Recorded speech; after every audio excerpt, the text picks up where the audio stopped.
Hello ladies and gentlemen, and welcome back to Fallen London. Today we're going to be carrying on with the exceptional story, Arcana. And I think we're about to get some Hesperdine cider. On a side note, I realise I've said that wrong in about 100 episodes. Hesperdine cider retails for 160,000 echoes at the bazaar. Most people will never taste a single drop. But the Thirsty Croupier has a bottle sitting right here in a bucket of ice. He lifts it out, refills his glass, and fills another glass for you. "Bottoms up," he says. "There's more where that came from." I guess we'll drink the cider carefully, for what is more valuable than this? Everything feels lighter. The world is brighter. Golden sparks edge the flames in the fireplace. Golden radiance spills through the windows from the gas lamps outside. The wallpaper, patterned with golden vines, rustles in a warm breeze. Birdsong. Butterflies at your vision's edge. Always gone when you turn to look closer. Heat like midday sunlight on your skin. Across the table, the Thirsty Croupier wobbles like a mirage. Cider is not eternal life. It's cider.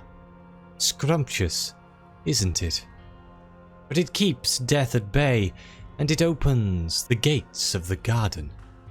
In dreams, at least. Smell those floral notes? Better than London's sewage. A golden haze covers the furniture like pollen. Golden motes float in mid-air. Wherever you look, sunlight touches the carpets, glints on the sabres above the mantel, gilds the hanging tapestries. Even the streets outside, the cobblestones and the rooftops across the way are ablaze. Not from any celestial source, lit by your own shining eyes. So we can either discuss these golden visions, how long will they last and what do they mean? We can discuss the bottle in the bucket. Not just anyone can casually uncork Hesperdine cider. Let's go with... We don't have any firkins of Hesperdine cider. I am too poor. Let's discuss these visions. "Never had too much to drink before? Live a little," says the croupier. "You'll be right as rain in no time. Trust your liver. Good old liver. One of my favourite organs. Meanwhile, sit back and soak in the gold. The garden's blood is in your blood. These visions are like a compass. Follow them. They'll lead you to the source." Okay, let's discuss the bottle in the bucket. The Thirsty Croupier shuffles his deck again. There's a little game you might have heard about. The Marvellous. Did you know it was invented in the Presbyterate? Listen to the masters and you'd think they created it. Here's some advice. Don't trust the masters. They'll never admit that they stole its bones from a much older game.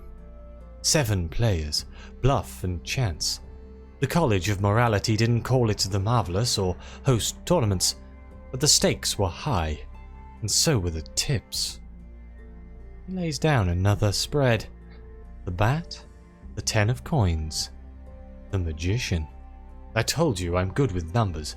I see patterns in the cards. I calculate. Well, let's discuss the garden. Its taste lingers on your tongue. Cider is distilled from the garden's fruits. So is the year of the Serpent. That's why you'll see the Serpent in the cards.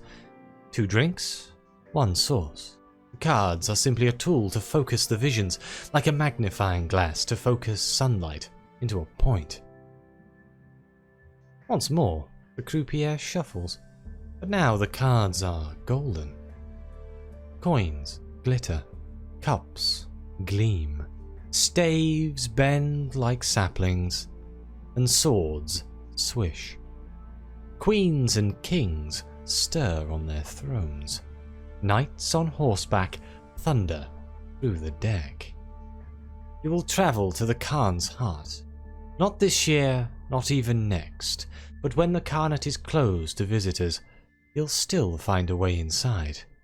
The question is, how? Okay, we need to use our opportunity deck again. The interloper. We gaze upon ourselves once again. You are the interloper in this tarot reading.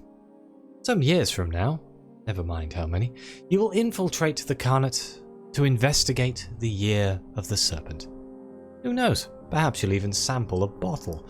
Many motives may inspire you, but one will guide you like the brightest false star in the sky. So we either have survival, immortality is its own guiding star, power, political, metaphysical.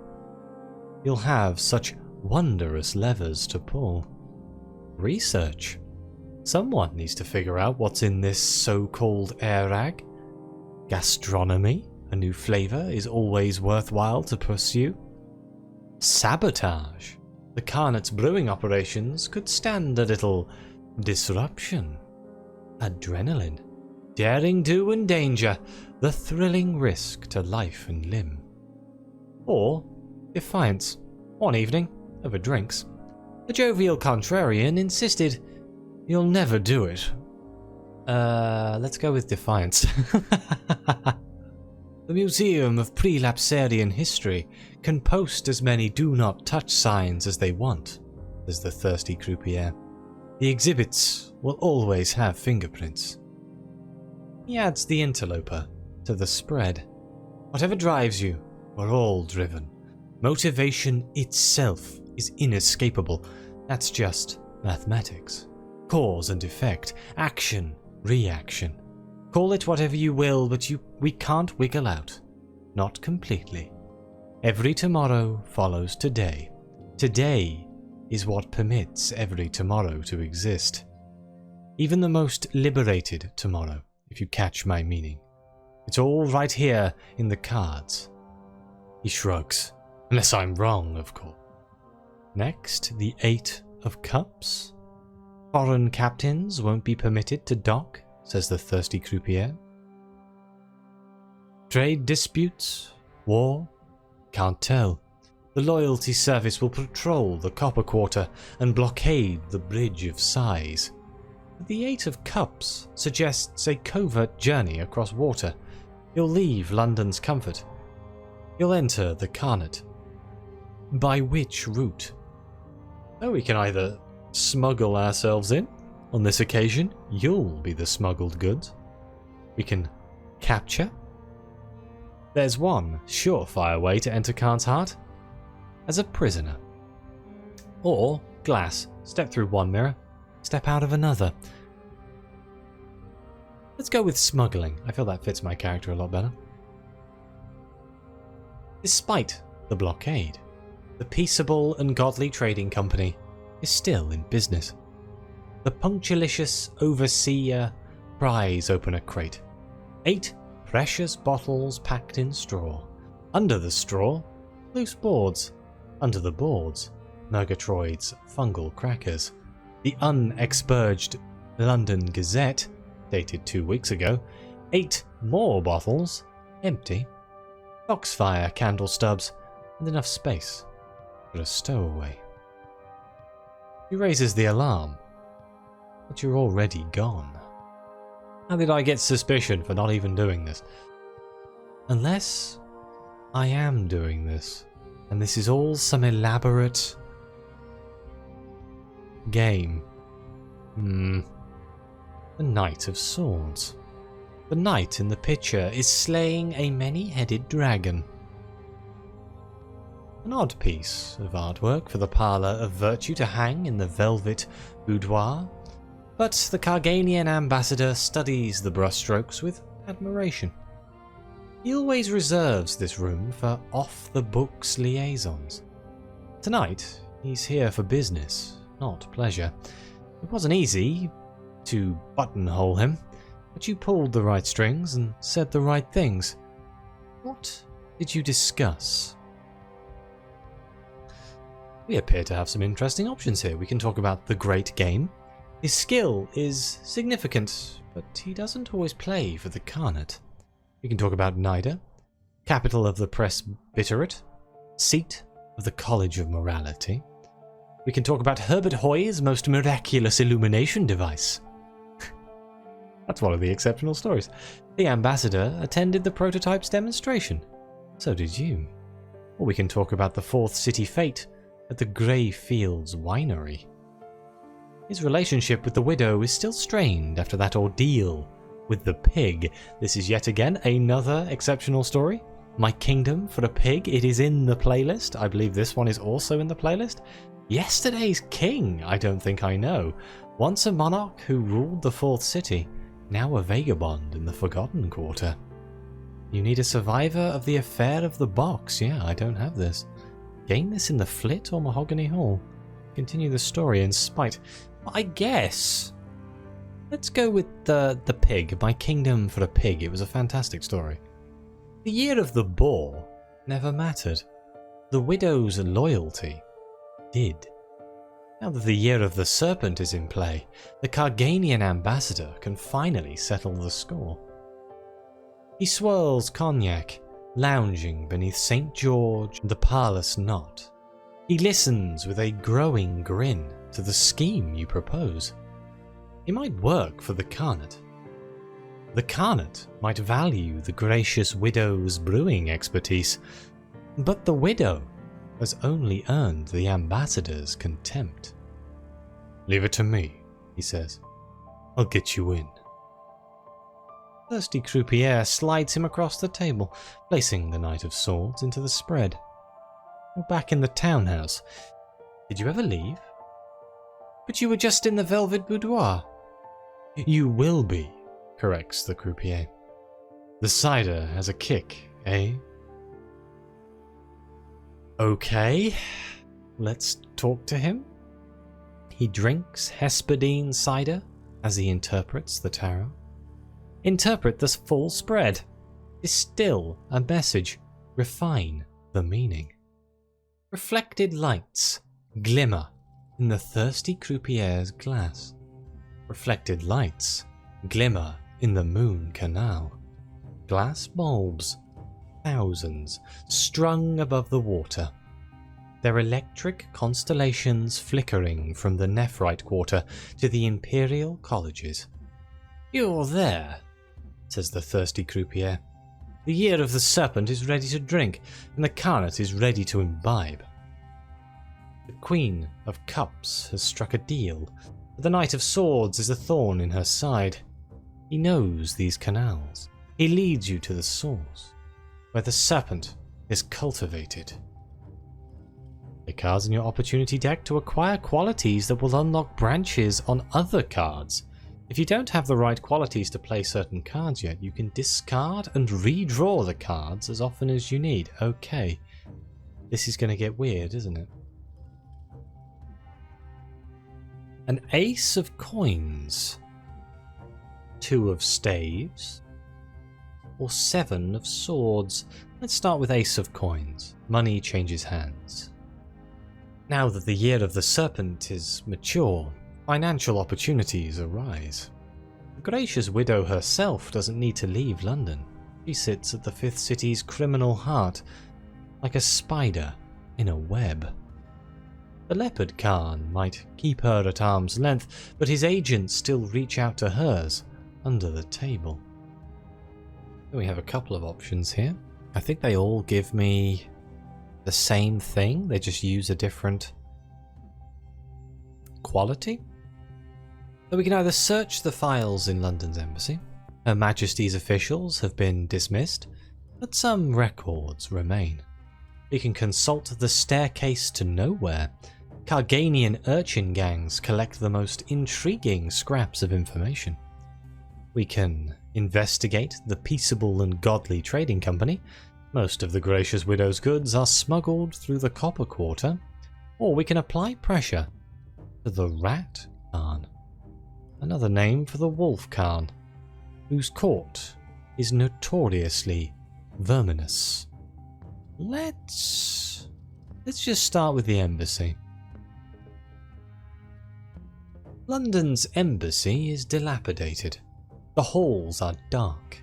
The diplomats are gone. It's a miracle that Her Enduring Majesty's portrait, defaced with unspeakable graffiti, still hangs above the front desk. Most of the filing cabinets and vaults have been ransacked. But a discerning eye can read the tactics of a battle, even in its aftermath. Before their evacuation, the embassy's staff documented the Leopard Khan's transactions with the Peaceable and Godly Trading Company, payments rendered, cargo transported. The Eagle, the Wolf, the Timon, and the Tortoise clans also placed unusually large orders. You have the Insight of Gold. Can we draw another? Okay. We can get the Two of Staves. Can I just get one of each? Let's just get one of each for now and see what happens. Ah. I need an Insight of Blades. We can't do the Two of Staves yet. I won't read it until we can. So we need a sword. Yes. You've made comprehensive preparations. With keys and knifers, bribes and disguises, you move through the Khanate and leave no footprints to follow. The loyalty service can search for evidence. They'll find nothing. Not even the Timon's scent-trained crocodiles will be able to trace your trail. So we can either signal a co-conspirator. You know the code word. You just have to pronounce it correctly. I can pick a few locks, put your illicit skills to work. We can cross the Moon Canal. The bridges have blockades, but you don't need to take the bridges. We can search for crimson silk. Sober, subterranean hues dominate Arganian fashion. Warm colours are rarities. Let's pick a few locks. The Khanate might glow with electric light. The loyalty service might post guards to patrol every bridge and canal. But if there's a shadow, you'll find it and hide. If there's a locked door, you'll slip through and lock it again behind yourself. White and gold soldiers might rattle the knob. They'll always go away, assured that everything is secure. And that gave us an Insight of Blades, which means we should be able to do the Two of Staves now, right? Yes. By certain signs, his servant recognizes you. They don't know your name, your face, or your intent, but they escort you through back stairwells to their master. You meet him in various establishments, private homes, and even the floating ballet. His loyalties may shift like sand, but tonight his allegiance yours. Call upon him. Not even you, with your talents and tools, can accomplish everything alone. He turns to look at himself in the glass. It's broken, of course, by Karganian decree. All mirrors must have a flaw. He lifts a ruby earring to one lobe, tuts, and sets it aside. What do you think? Moon pearl? He asks, lifting another earring. Ladies laugh in an adjoining room. A gong resounds. I've had it up to here, the ambassador says. With these social functions, we're celebrating what exactly? A leash and collar? The fortune squandered on that damn Airag could build an army. 2. I think Moonpearl. He hooks the string of pearls into one ear. He waves his valet forward. Yours, I believe, he tells you, indicating a bundle on a tray in his valet's hand. Don't make me regret doing this. So he's provided us with some vital intelligence, and we've gained the Insight of rumours. Okay, the Devil, the Karganian ambassador's mistress, walks in the park across the canal. We can't do that yet. We need gold, which I can get from an ace of coins. So let's do that. Money changes hands. Let's go with consulting the staircases to nowhere, the Carganian urchins. Blue fire burns in a barrel. The broken step feeds it with coal. The banister regales you with ancient tales passed down from urchin to urchin for generations. Carried a silver sapling through the mirrors. All the great Khan treasures. The last true Khan, they call him now. But the 5 clans still honour the old alliance. They keep the great Khan's garden locked. He brought seeds to the salt steppes when he knew the 4th city was doomed. And a gardener too, adds a squeaky step.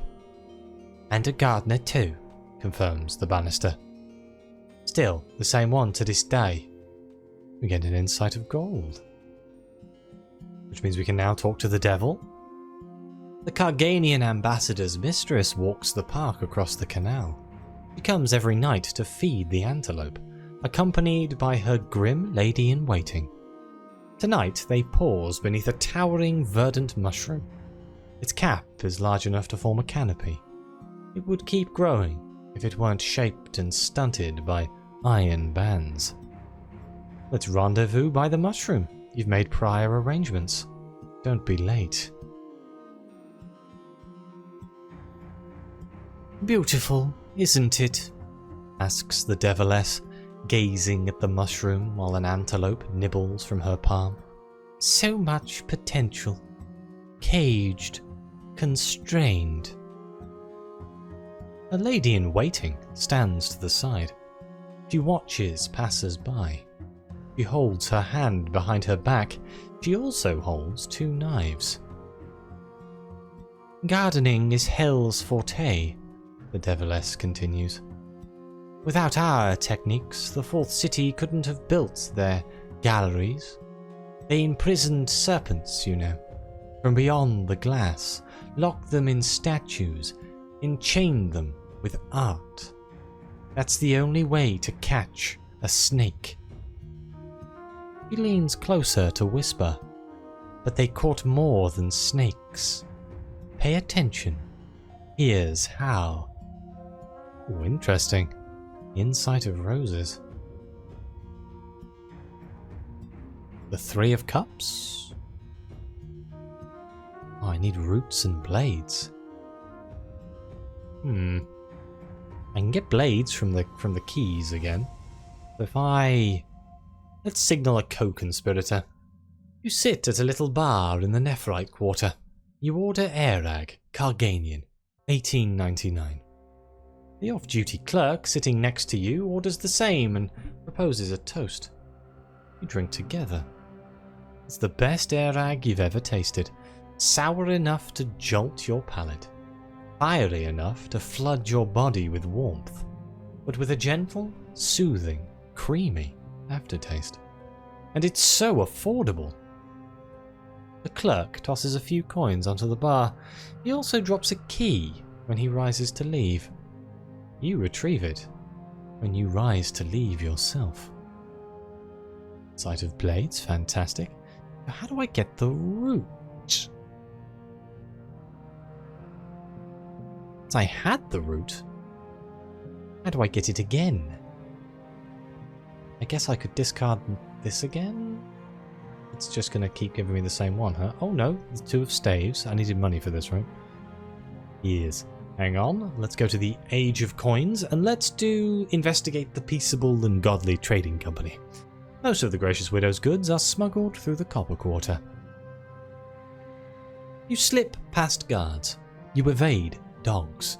You crawl under the western pier, then climb aboard the Sunday service by squeezing through a porthole. Foreign trade is currently prohibited, and that didn't stop the Sunday service from moving cargo to London just last week. The logs are incongruous.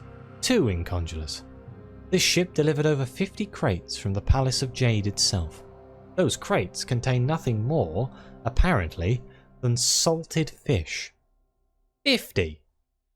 If those fish are what you think they are, then the Gracious Widow won't need to import any brandy from the Elder Continent until the 7th city falls. There we go. So now we need 2 of staves. We'll call upon the Carganian ambassador again. The Carganian ambassador isn't really watching the ballet. With his opera glasses, he scans the audience from his private box. You knocked over the first domino, he tells you. He's probably been plotting this for centuries. Hell has, at last. But I don't care. I've seen the garden with my own 2 eyes. Year after year, I bit my tongue. Not just about the leopard's little bargain with the widow. Now the others are begging for scraps. I won't beg. Across the theatre, a woman in blue silk unfolds a crimson fan. That's the signal, says the ambassador. Go. Okay. Oh, I need blades again. Go to the 7 of Swords, and we can do... Let's cross the Moon Canal. Crocodiles aren't native to the Salt Steppes. They're not native to London either. But after a sudden incident at the Museum of Prelapsarian History unleashed a few into the Stolen River, they continue to proliferate. The Stolen River, of course, flows into the Untersee. Now the reptiles have spread across the southern archipelago. The crocodiles in the Moon Canal aren't just any crocodiles. These crocodiles, tamed by the Timon to serve as aquatic guardians for the Carnet, are especially gargantuan, which makes them easier to land on when you leap. 1, 2, you jump from snout to snout. 3, 4, they snap, but you've already hopped across. Right, 3 of Cups.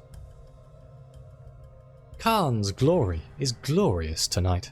The 5 noble clans are feasting together for the first time in a lifetime. Tortoise and Timon have lain their swords aside and concealed their daggers. Eagle and Wolf raise their cups to the brilliant future, each waiting for the other to drink first. And the Leopard Khan himself pours Airag for another toast. Oh, let's infiltrate the Palace of Jade. Deep within the compound, your goal draws you like a magnet. Servants scamper through banquet halls, bearing silver platters. The Wolf Khan calls for more marmot. The Timon Khan demands dumplings.